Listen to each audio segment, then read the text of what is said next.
This is my stepbrother. He's just a nurse. She said it into a crystal microphone under a chandelier that probably cost more than my car.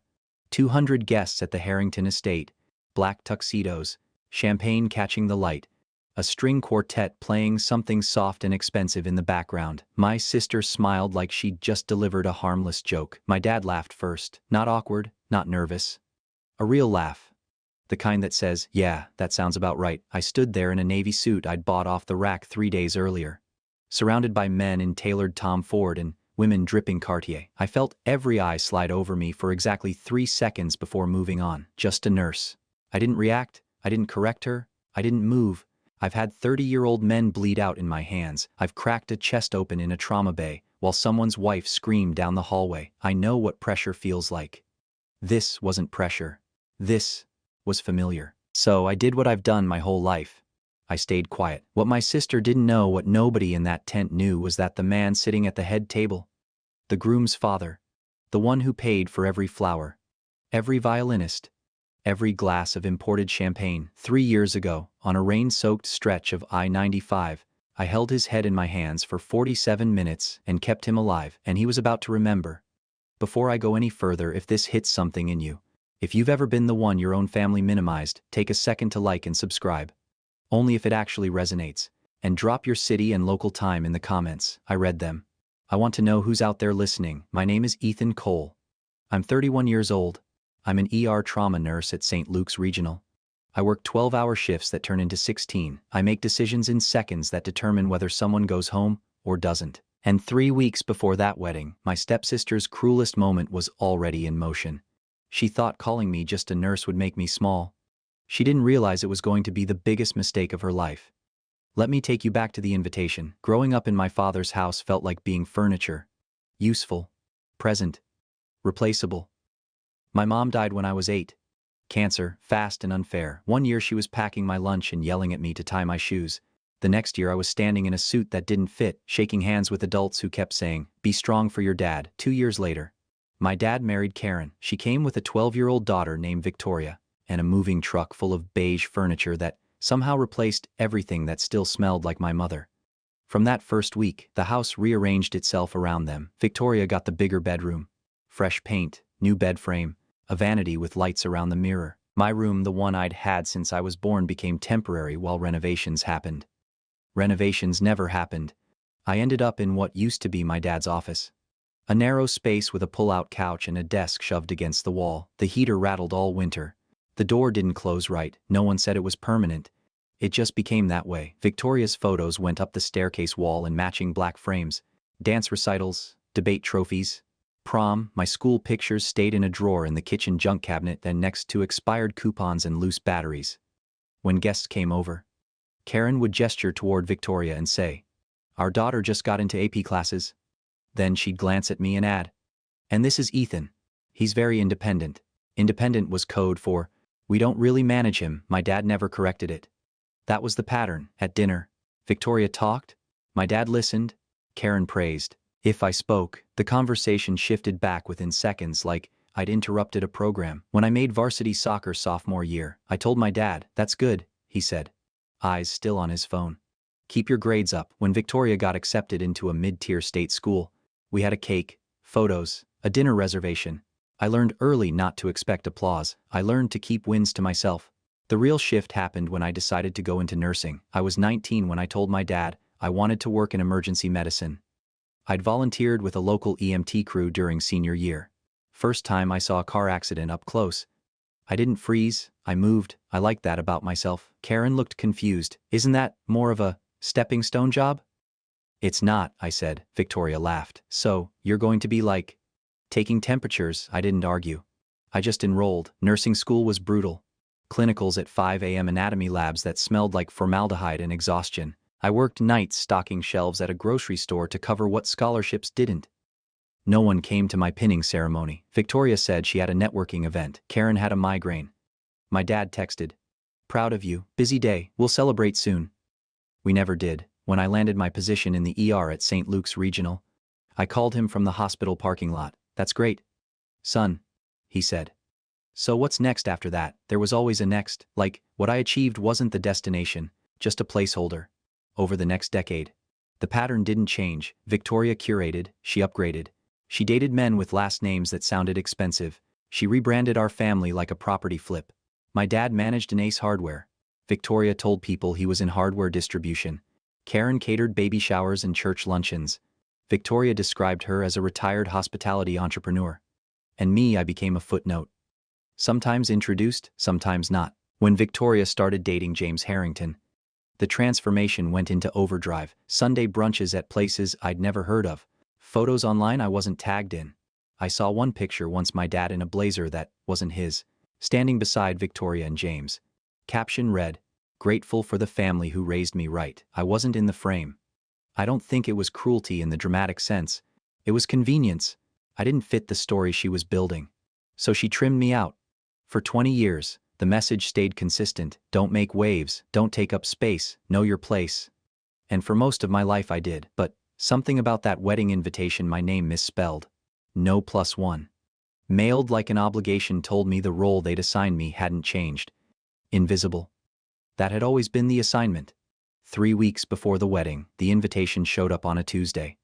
Heavy cream paper, gold embossing. Victoria and James pressed into the center like a brand. They spelled my name wrong. Ethan, no +1, no handwritten note. Just a card that felt less like an invitation and more like a summons. I set it on my kitchen counter next to a stack of trauma journals and a half-empty protein shaker. My scrubs were still in the dryer. I'd just come off a 14-hour shift. My phone rang 10 minutes later. "Dad, you got the invite?" he asked. Voice overly warm. "Yeah. She really wants you there." That pause, the one where I knew he was choosing his words carefully because someone was in the room with him. "It would mean a lot if you came. Just be supportive. Be supportive." Translation: don't disrupt the image. I hung up and did what I should have done a long time ago. I looked up the Harringtons. Richard Harrington, 63, real estate developer. Self-made, started with a duplex rehab and built a commercial empire across Fairfield County. James Harrington, Georgetown Law. Junior partner, clean-cut, polished. The kind of man who learned early how to shake hands and hold eye contact. Victoria had been dating him 2 years. In that time, she'd renovated our family. Dad wasn't a hardware store manager anymore. He was in hardware distribution. Karen didn't cater church events. She ran a boutique hospitality business. Our modest split-level house had quietly become the family property. And me, I scrolled through Victoria's Instagram public because image was currency. Carefully staged brunches, white tablecloths, candles. Smiling photos with captions like, "Nothing matters more than family." I wasn't in a single one. One photo had 63 comments. "You're so blessed." Family goals. I checked the date. I'd been working a double shift that day. Pediatric trauma and a motorcycle collision. No one had texted me about brunch. 2 weeks before the wedding, there was a pre-wedding brunch at the Harrington estate. I almost didn't go. But something in me wanted to see it up close. The performance. The Harrington house was stone colonial. 4 acres. Circular drive. Landscaping so precise it looked manufactured. I parked my Civic between a Porsche and a Mercedes and sat there for a full minute. "You're not here to impress anyone," I muttered to myself. Inside, everything smelled like peonies and money. Victoria moved through the room like she'd been born into it, hand on James's arm. Laugh calibrated. Posture perfect. I was 3 feet away when she introduced my dad. "This is Robert. He's been in hardware distribution for over 20 years. Dad straightened his borrowed blazer and shook Richard Harrington's hand. Karen followed. "I used to run my own catering business." Used to. I stood there holding sparkling water, waiting. Victoria skipped me. Margaret Harrington noticed first. "And you are?" she asked politely. Victoria's smile tightened for half a second. "Oh, that's Ethan. He works at a hospital, in some capacity." I met Margaret's eyes. "I'm an ER trauma nurse at St. Luke's Regional." Margaret's eyebrows lifted slightly. Genuine interest. That must be intense. Before I could answer, Victoria redirected her. "It is. Anyway. Margaret, wait until you see the floral mock-ups." I watched them walk away. 5 minutes later, I passed by an open office near the hallway bathroom. Cherrywood desk. Awards lining the shelves. And in the center, framed in glass, a photo. A man in a hospital bed, bruised, oxygen tubing, jaw swollen. Beside it, a small card to the angel on I-95. My chest tightened for a reason I couldn't name yet. Richard Harrington stepped into the doorway behind me. "That's my 2nd birthday," he said quietly. The day someone kept me alive long enough for paramedics to arrive. I nodded once. That's incredible. He studied me a second too long. Like he was reaching for something just out of memory. Then Margaret called him from down the hall. The moment broke. Later, outside near the garden, Karen pulled me aside. Soft voice, controlled smile. Victoria's under a lot of pressure, she said. This wedding is important. We just need you to stay low-key. Low-key, how? I asked. Don't overshare. Don't dominate conversations. Just support from a distance. Support from a distance. There it was again. Invisible, but present enough for the family photo. That night, as I walked to my car, I heard Victoria's voice through an open window. She has some emotional stuff, she was saying. It's better if they don't ask questions. I stopped. Emotional stuff. I didn't confront her then. I just stood there in the driveway of a multi-million-dollar house and felt something lock into place. Not anger, clarity. They weren't just minimizing me. They were rewriting me.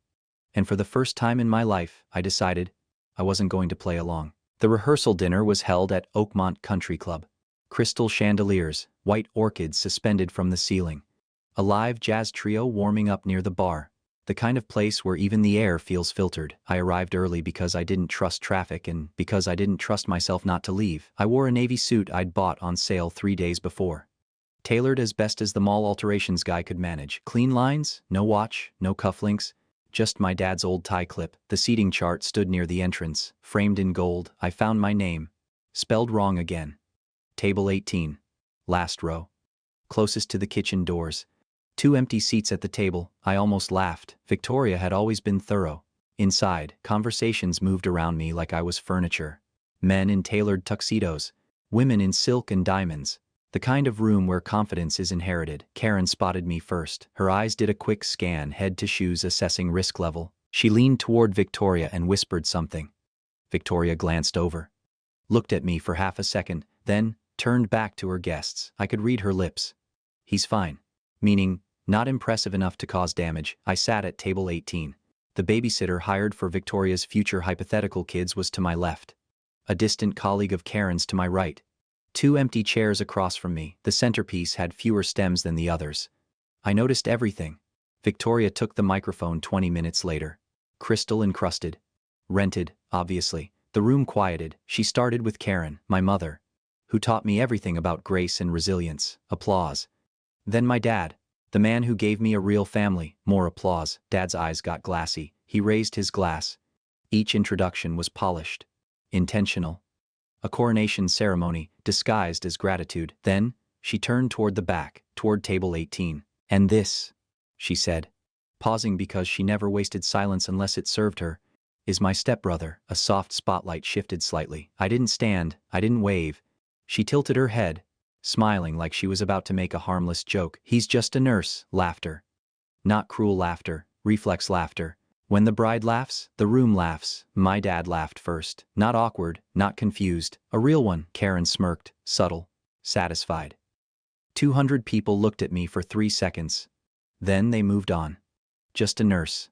I folded my hands under the table so no one could see them clench. I've had arterial bleeds spray across my scrubs. I've had parents beg me to save their kid while I was still cutting clothes off a body. That moment, it didn't make me flinch. It just confirmed something. This is who they think I am. After the toast, a woman in her 40s approached my table. Blonde, diamond rings, expensive perfume. So, you're the stepbrother, she said, smiling too wide. What kind of nurse trauma? Oh, she laughed lightly. Like taking blood pressure and stuff. I met her eyes. Last week I assisted in a thoracotomy. We opened a man's chest in the trauma bay and manually compressed his heart. Her smile collapsed. She blinked twice. Goodness, she muttered, excusing herself. Victoria appeared seconds later. Don't scare people with work stories, she hissed. I answered a question, I said. Not like that. I didn't respond. Across the room, I noticed James watching us. Not smiling. Not relaxed. Just watching. An hour later, Victoria cornered me in the restroom hallway. White marble, soft lighting, no witnesses. Tomorrow is my wedding, she said. Voice stripped of performance. You will sit, you will smile, you will not talk to the Harringtons about your job. I leaned against the wall. You told them I have emotional issues. She didn't deny it. I managed the narrative. You lied. I simplified. For who? For us, she snapped. You think they'd respect this family as is, a hardware store manager and a nurse? There it was, nurse, said, like, rash. I'm building something, she continued. Don't sabotage it. I'm not sabotaging anything. Then, know your place. 3 words, know your place. The same message delivered for 20 years, just cleaner now. I'm here for the wedding, I said evenly. That's it. She stared at me, searching for a reaction she could control. She didn't get one. The next day the wedding was worse. 200 guests, Dutch imported flowers, a tent that looked like it belonged in a magazine. I was placed at table 18 again, near the service entrance. 2 empty chairs. Victoria never mentioned me in her reception speech. Not once. She thanked the florist by name, the venue coordinator, James's law partners, her new family. She skipped me entirely. James leaned toward her afterward. You didn't mention Ethan? She prefers it that way, she replied smoothly. I went outside to the patio. Dad was there with a glass of scotch. She didn't say my name, I said. Don't do this tonight, he replied. When do I get a night? He looked away. That was always his move, look away. I walked back inside before I said something I couldn't take back, and that's when I noticed something shift. At the head table, Richard Harrington wasn't laughing. He was staring at me, not casually, studying. His champagne glass untouched. He leaned toward Margaret, said something. Then he turned to James. I watched his lips form 5 words. I've seen him before. For the first time that night, I felt something different, not humiliation, tension, like a memory was about to surface. And Victoria had no idea. I didn't believe it at first. People look at me all the time and think they've seen me somewhere. Hospitals blur faces. So do weddings. But Richard Harrington wasn't casually confused. He was unsettled. He stood from the head table and began moving through the reception slowly. Table by table. Shaking hands. Thanking guests. When he reached table 18, he didn't shake my hand. He pulled out the empty chair across from me and sat down, up close. I could see it, that searching look. Not arrogance, not politeness. Recognition trying to break through. You know, he said, turning his glass slightly. 3 years ago I almost died on I-95. The noise of the reception faded behind him. Rainstorm. An 18-wheeler jackknifed. My car spun. Door crushed in. I couldn't move my legs. My pulse slowed instead of spiking. Training does that. When something serious starts unfolding. I get calm, he continued. Paramedics were 20, maybe 30 minutes out. But someone got to me first. He looked at me directly now. A man. Off duty. Crawled through broken glass. Held my head still. Wouldn't let me move. My fingers tightened slightly against the tablecloth. 3 years. Hundreds of patients since. Faces blur. But certain nights don't. November 14th. Cold rain. The metallic smell of fuel and blood. A man pinned behind a steering column. Barely conscious. Manual inline stabilization. 47 minutes kneeling on asphalt. Shoulders screaming. Hands locked under a stranger's skull so his cervical spine wouldn't shift. You remind me of him, Richard said quietly. I didn't answer right away. Where do you work? He asked. St. Luke's Regional. The ER, yes. He leaned back slightly. The crease between his eyebrows deepened. What year did you start? 4 years ago, he exhaled slowly. Were you ever on scene for highway calls? Yes. Silence stretched between us. Not awkward, focused. November 14th, he said. 3 years ago? There it was. The date landed between us like something physical. I didn't look away. Yes, I said. His jaw tightened. Rain. Just after 11. Yes, he swallowed. You told me not to fall asleep. You kept talking about something. To keep me conscious. My mind flickered back, I remember. He'd been drifting. Shock setting in, eyes rolling. I'd leaned closer and said, stay with me. Tell me your wife's name. Tell me what you're going to eat for Thanksgiving. And when he couldn't answer, I'd told him about my mom's old truck, about the way the rain sounded on the roof when I was a kid, anything to anchor him. You were wearing navy, he said, and you had blood on your sleeves. I nodded once. Yes. His eyes filled slowly. Not dramatic, just steady. It was you, around us. The wedding continued. Laughter, music, glasses clinking. But at table 18 everything had shifted. You held my head for 47 minutes. He said, paramedics told me if you'd let go once, I'd be paralyzed, or dead. I was there.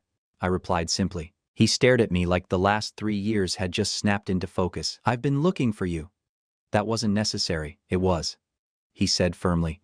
He stood abruptly.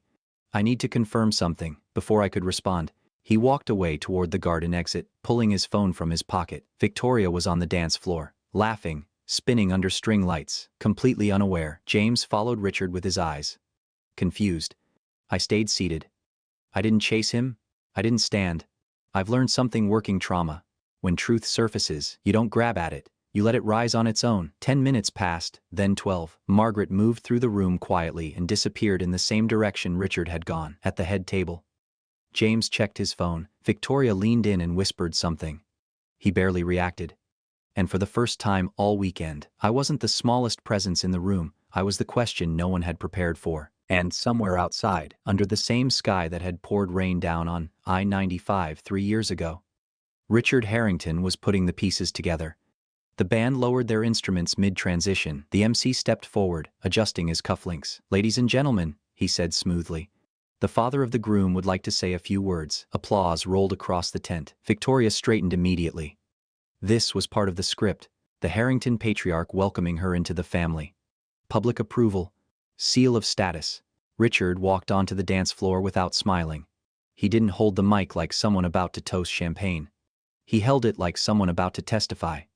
"Most of you know," he began, voice steady, carrying without effort, "that 3 years ago I was in a serious accident." The room quieted. An 18-wheeler jackknifed on I-95 during a rainstorm. My car was hit head-on. My legs were pinned. The steering column collapsed into my chest. Even the servers froze. For 47 minutes before any ambulance arrived, one person kept me alive. He paused. A man crawled through broken glass, held my head still so my spine wouldn't sever, spoke to me the entire time so I wouldn't lose consciousness. Victoria's smile stiffened slightly. She wasn't sure where this was going yet. "I never found him," Richard continued. "Privacy laws prevented the hospital from releasing his name. For 3 years I referred to him as the angel on I-95, soft murmurs. I hired people to look. I created a foundation in his honor. I intended to thank him publicly one day." He turned slowly. "Tonight, I found him." Silence. "Not the polite kind, the physical kind." Richard pointed toward the back of the tent. "The man who saved my life is sitting at table 18. 200 heads turned. I didn't move. I didn't stand. I just met his eyes. His name," Richard said clearly, "is Ethan Cole." You could hear ice shifting in glasses. Victoria's face drained. James turned to her slowly. Richard continued. "Earlier tonight, Ethan was introduced as just a nurse." The words landed like a crack in porcelain. Richard's voice dropped lower. "Let me explain what just a nurse's means." He stepped forward. "It means kneeling in rain and shattered glass at 11 at night. It means holding a stranger's cervical spine stable for 47 minutes while your shoulders burn and your hands go numb." He looked at me directly. "It means keeping a dying man conscious long enough for paramedics to arrive. It means saving a father so he can walk his son down the aisle." James's jaw tightened. Victoria tried to smile, but it faltered. Richard pulled his phone from his jacket pocket. "I confirmed it tonight with St. Luke's Regional Medical Center." He turned the screen outward. "Formal commendation letter. Signed by the chief of surgery and hospital director." He didn't rush. He was the lead nurse on scene. "He is the reason I am alive." Someone near the middle tables started clapping. Then, another. Then, a wave. Within seconds, nearly every person in that tent was on their feet, standing, applauding. Table 18 was no longer invisible. Victoria stood frozen under the lights. James leaned toward her. "You told me he had emotional issues." She whispered something I couldn't hear. James didn't break eye contact. "You lied to me." The applause died down into a thick silence. Richard turned toward Victoria. "You misrepresented the character of the man who saved my life." Karen shifted uncomfortably near the cake table. My father stood rigid, glass untouched. Victoria's voice came out thinner than I'd ever heard it. "I was just trying to keep things simple." Margaret stood from her chair. "Simple," she said evenly, "is not the word I'd use for fabricating mental health problems to diminish someone." A ripple moved through the guests. Victoria's eyes filled quickly. "This is being blown out of proportion," she said, defensive now. James stepped away from her slightly. "Is it true?" he asked. "Did you tell my parents Ethan was unstable?" She hesitated. That was enough. The room felt like a courtroom. 200 witnesses. No objections. Richard reclaimed the mic. "I didn't plan to do this tonight," he said, "but timing matters." He straightened. 3 years ago, after the accident, I established the Harrington First Responder Scholarship. $200,000 annually to fund advanced trauma education for medical professionals who demonstrate extraordinary dedication. Murmurs again. I've been searching for the right recipient. He stepped off the dance floor. The spotlight followed him, no longer centered on the bride. He walked straight toward table 18. Stopped in front of me, extended his hand. Ethan Cole, on behalf of the Harrington Foundation, I would like to formally invite you to become the inaugural recipient of this scholarship. The tent went completely still again. This will fund advanced trauma certification, continued education, and any program you choose to expand your impact in emergency medicine. I stood slowly. Not dramatic. Not stunned. Just steady. I shook his hand. For my life, he said quietly. Only for me, thank you. The applause returned louder this time. Sustained, 200 people standing. James looked at me, not pity, respect. Victoria remained under the fading spotlight, alone. Her wedding still happening around her but no longer centered on her. The only story anyone would remember from that night wasn't the dress. It wasn't the flowers. It wasn't the choreography. It was the moment the man at table 18 stopped being invisible. And I hadn't said a single word. The reception didn't stop. Weddings have momentum. Even when the ground shifts, the music keeps playing. But the energy changed. Conversations lowered. Laughter came in shorter bursts. People kept glancing toward me, then toward Victoria. Recalculating everything they thought they understood about the family they'd just applauded. James took Victoria gently but firmly by the arm and guided her through the glass doors onto the terrace. He didn't yank, he didn't raise his voice, he just moved her. And she went. Through the glass, their silhouettes were visible under the patio lights. Victoria's arms crossed, then uncrossed, her posture rigid. James ran a hand through his hair once. Twice, a man reorganizing his entire perception of reality in real time. I didn't follow. I stayed near the edge of the tent, where the fairy lights met the dark lawn. Fragments of their conversation drifted in through the partially open doors. You told my parents he was unstable. I simplified. You lied. It was about image. Our image. A long pause. My father almost died, James said, voice low but carrying. And the person who saved him was sitting at the worst table in this room because of you. Victoria's shoulders dropped slightly. I was protecting us. From what a nurse? There was no contempt in his voice now. Just disbelief. Inside the tent, my father approached me slowly. He looked older than he had 3 hours earlier. Not physically, structurally, like something had collapsed inward. I didn't know, he said. About the accident, I asked. No, about everything. I held his gaze. You didn't know because you never asked. He flinched slightly. I thought I was keeping the peace. You were keeping Victoria comfortable. He didn't argue, for once. I should have defended you, he said quietly. Yes, I replied. No anger, just truth. He swallowed. Can I fix this? That depends, I said, on whether this was a one-night realization or something you remember on a random Tuesday when she asked you to minimize me again. That landed. He nodded slowly. Across the terrace. Victoria's voice rose slightly. I said, I'm sorry. That's not accountability. James responded. That's damage control. They stepped back inside a few minutes later. Victoria's makeup had been retouched, but her eyes were red under the foundation. James walked beside her, not holding her hand. Present, separate. Victoria asked for the microphone again. The room quieted immediately. This silence was different from earlier. It wasn't celebratory. It was evaluative. I owe someone an apology, she began. Her voice lacked its earlier polish. She scanned the room, then found me. Ethan, I shouldn't have introduced you the way I did. A pause. Margaret's voice cut in from near the front. And the lies about his mental health. Victoria's composure cracked visibly. I told the Harringtons things that weren't true, she said. I'm sorry. The apology felt small in a very large tent, but it was public, and that mattered. I didn't step forward, I didn't hug her, I didn't say I forgave her, I just nodded once. That was enough for tonight. James took the mic briefly. My family owes Ethan more than an apology, he said. And we intend to show that. No theatrics, just commitment. The party resumed in fragments. Some guests left early. Some stayed and pretended normalcy. But something irreversible had happened. Later, Richard found me outside near the magnolia tree where the ceremony had taken place hours earlier. The aisle runner was gone. Chairs stacked. It was just grass and lanterns now. He handed me a business card. Harrington Foundation. Call Monday morning, 9 a.m. sharp. This is generous, I said. It's overdue. He replied. He reached into his wallet and pulled out a folded, worn piece of paper. A printed hospital report. My name at the top. He unfolded it carefully. I've carried this for 3 years, he said. I didn't know your face, But I knew your name. That hit harder than the applause. I didn't save you for this, I said. I know, he replied. That's exactly why you deserve it. Inside, Victoria stood near the cake table. Isolated in subtle ways, people still congratulated her. But differently, measured. Karen hovered beside her, whispering. My father stood alone near the bar, staring at nothing. Consequences don't always arrive as explosions. Sometimes they arrive as shifts. Financial ones.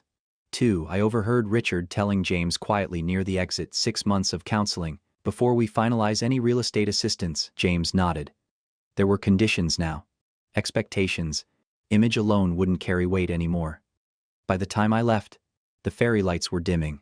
I walked to my Civic between luxury SUVs and imported sedans. For the first time that weekend, I didn't feel small, not triumphant, not vindicated, just aligned. Victoria had tried to control the narrative. She'd called me just a nurse. What she didn't understand was simple. When the truth walks into the room, you don't need to raise your voice. It speaks for itself. I was back in the ER Monday morning. At 6:52 a.m., same automatic doors, same burnt coffee smell near the nurse's station, same whiteboard already overloaded with room numbers before I even clipped my badge on. Nothing in that department cared about chandeliers or champagne or public revelations. Room 4 had a construction worker with a crushed hand. Room 7 was a teenage overdose. Trauma Bay was being prepped for a rollover MVC coming in 5 minutes out. Morning, Cole, Dr. Ramirez said, tossing me a pair of gloves. You're up. And just like that, the wedding was background noise. I moved, vitals, IV line, direct pressure, clear airway. Orders, sharp and short. 2 units ready. Keep him with us. Stay awake, man. Look at me. 47 minutes can feel like a lifetime. So can 4. By 11:30 a.m., I'd already forgotten what applause sounded like. That's the thing about this job. Nobody claps, nobody stands, nobody sees the moment your shoulders lock because you haven't moved in 20 minutes holding stabilization. They just see the outcome. Alive. Or not. Around noon, my phone buzzed in my locker. A voicemail from Claire at the Harrington Foundation. Paperwork approved, scholarship confirmed. Funds allocated for advanced trauma certification at Johns Hopkins. Continuing education covered. Conference travel stipend included. $200,000. For education, for growth. For something I would have worked toward anyway, just slower. I didn't announce it to the floor. Didn't gather anyone around. I just went back to work. Dr. Ramirez caught me near the supply closet later. Heard about the wedding, she said casually. News travels. You saved some billionaire 3 years ago, something like that. She studied me for a second. You good? Yeah. She nodded once. That's what I thought. No speech, no overreaction, just respect. That's enough.